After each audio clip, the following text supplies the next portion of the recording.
Hello, welcome to another edition of the Pace Report. I'm Brian Pace, reporting live here at Birdland here in New York City. The Microscopic Septet, for the last 30 years, have given the world a very unique and rich blend of the traditions of jungle jazz, avant-garde, as well as some of the, free-forming styles of jazz over the last 50 years. Well, tonight they're going to get together to play selections off their brand new tribute record to Thelonious Monk. And although the group has never broken up, it's kind of a reuniting of all sorts because this is the first time that they've played the club venues in about 4 or 5 years.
It's very ironic that Monk brought you guys together, and it's very ironic how you guys decided to reunite and record a tribute record to Thelonious Monk. In what way do you think it's ironic? Well, I guess it's like you're coming back full circle after all these years. I think there's a large element of truth. That's a good point, because Joel and I first began playing together kind of around the music of Thelonious Monk, but we never really focused it by doing a whole record of Monk's music. And now, finally, to be doing it does bring us back to where we first started. How did you feel about reuniting and also doing a record on Thelonious Monk? Because you guys could have done a tribute to Jackie Wilson, and it could have worked. Why Thelonious Monk? Actually, I like the idea of our doing a tribute to Jackie Wilson. You know, I mean, you've just planted a seed, man. You're going to help us harvest that. How do I feel about it? I fought against this notion tooth and nail in our early days because I wanted people to hear the music of Phillip Johnston, music of Joel Forrester. Well, we tried that.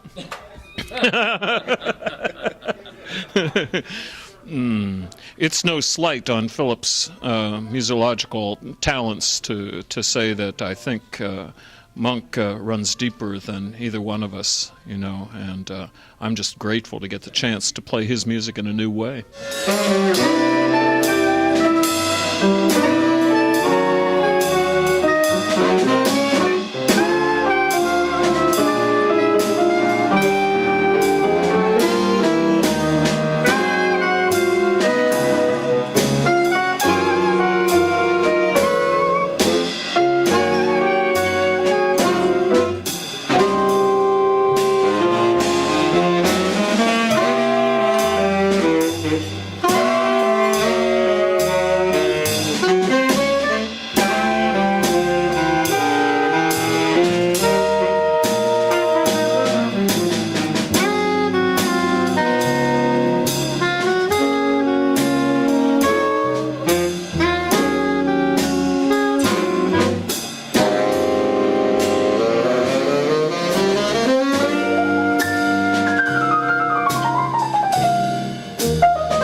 guys chose some very different compositions by Monk. How did you guys interpret this for the horn section? Because this is what makes you guys so very unique. How did you interpret and arrange the parts for the horns for the CD? Well, I think the main thing is we tried to approach each tune in a different way. So you'd have to go tune to tune, really. And that's what we've done with our own music from the beginning with the Microscopic Septet. We've tried to see how many configurations can you get out of these 7 instruments, not just each instrument always taking the traditional role that it might have, even among the horns, the low horns and the high horns. But we've tried to constantly, as best we can, reinvent the relationship of the instruments, not always having the bass doing what a bass traditionally does, or drums doing what drums do.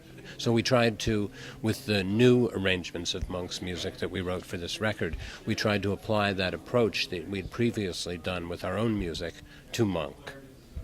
As a pianist, how did you interpret listening to the horns from a pianist perspective? Because you're kind of like the band arranger as well.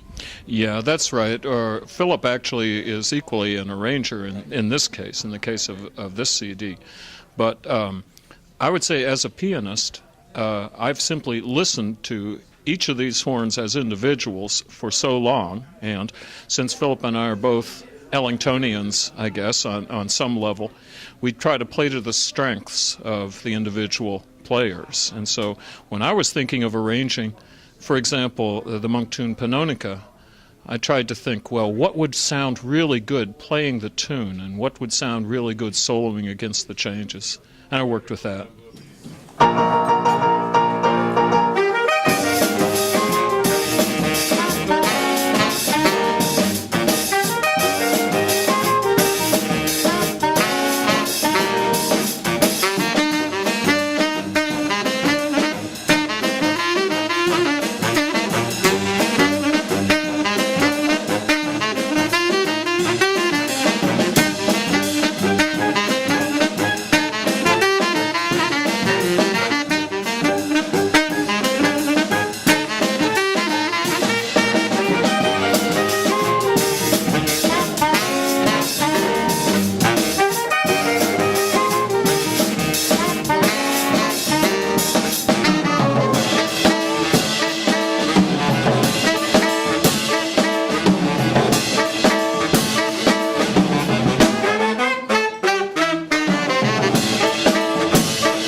Tell me about you guys meeting. I know this has to be one of the best stories I've heard about people meeting in just all the right places at the right time.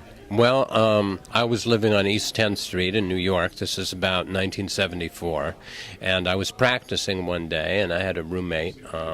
So I was practicing, and this is back in the day. We were kind of hippies. We didn't lock the doors. Everything was kind of easygoing. And one day I was practicing, and a guy walked into the apartment. I assumed he was a friend of my roommate's. So I just went on practicing, and he just came in and sat down. I went on practicing for about 5 or 10 minutes, and then at a certain point, out of politeness, I stopped and I said, "Nemo will be back in a few minutes." And he said, "Who's Nemo?" And I said, "Aren't you a friend of Nemo's?" And he said, "No, I heard you playing a Monk tune. I thought I'd come up." I was playing Well, You Needn't at the time. And we started playing together that day, and it took sort of a little circuitous route to bring us back together after that, since I was planning on moving to San Francisco the following morning. But we played together that day, and then little by little came back together and have been doing it ever since. And we were playing Monk long before we even formed the Micros. I was playing in Joel's own quartet and a septet that he had, and we played a lot of Monk tunes as well as Joel's music. What I really love about you guys throughout the years is that you guys have taken forms of free jazz, avant-garde jazz.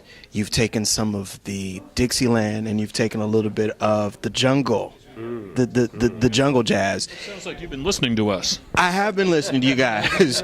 You guys have taken all of that, and you have made it your own style. Do you think that's presumptuous of us? No, I think that's ingenious. Cool. I think that this where you guys have gone and where you're continuing to go is something that is needed in jazz.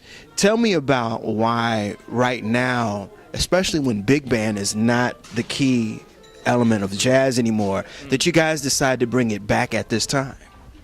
You better talk to Phillip about that. Well, I would just say about that, I mean, there's a lot of different directions you could go with that question. But I would say in particular, when I was young, the first music that I discovered that got me really excited about doing music was two things. Very early Duke Ellington, the jungle music period as it's called, Fletcher Henderson, all that stuff. And then at the same time I discovered the music of Anthony Braxton and the Art Ensemble of Chicago and all those guys. And those were the musics that really got me going. And it took me a long time to kind of meet in the middle, though I also discovered Monk and Herbie Nichols at the same time, and Steve Lacy, really just by chance. But those were the musics that grabbed me. So I naturally, not knowing any better, for my own music, it became a kind of synthesis of those things, plus filtered through all my other experiences. One time when I was playing in San Francisco, a reviewer wrote about it that I sounded like a swing musician playing avant-garde music. I think it was supposed to be a put-down, but I think it's kind of a pretty good description of what I do and what the micros do. And let me also add, you guys came out at a time in the 80s, there were two things going on. The Young Lions movement was coming out with those hellified musicians and soloists that came out, but also the jazz loft scene was coming off as well. Paint a picture of the time during the early 1980s when this unit came out. What was going on musically in jazz? Well, I can tell you this much. Yes, we were sort of, Phillip and I, survivors of the loft scene, which really peaked sometime in the late 70s. And that was a time when there was very little work in clubs available. Seems to me there were only maybe 2 or 3 clubs in New York, and they mostly featured talent traveling through New York, not people who actually lived here. So, thrown back on our own devices, we had to find odd sorts of places, perhaps even rooms that weren't music rooms, and certainly we played in plenty of rock and roll clubs. So we were sort of forced by necessity, I think, to play in unusual rooms for jazz musicians. And also, the fact that there wasn't much work meant that we could practice a whole lot. And so we practiced a whole lot more than bands usually do when people were being drawn in separate directions.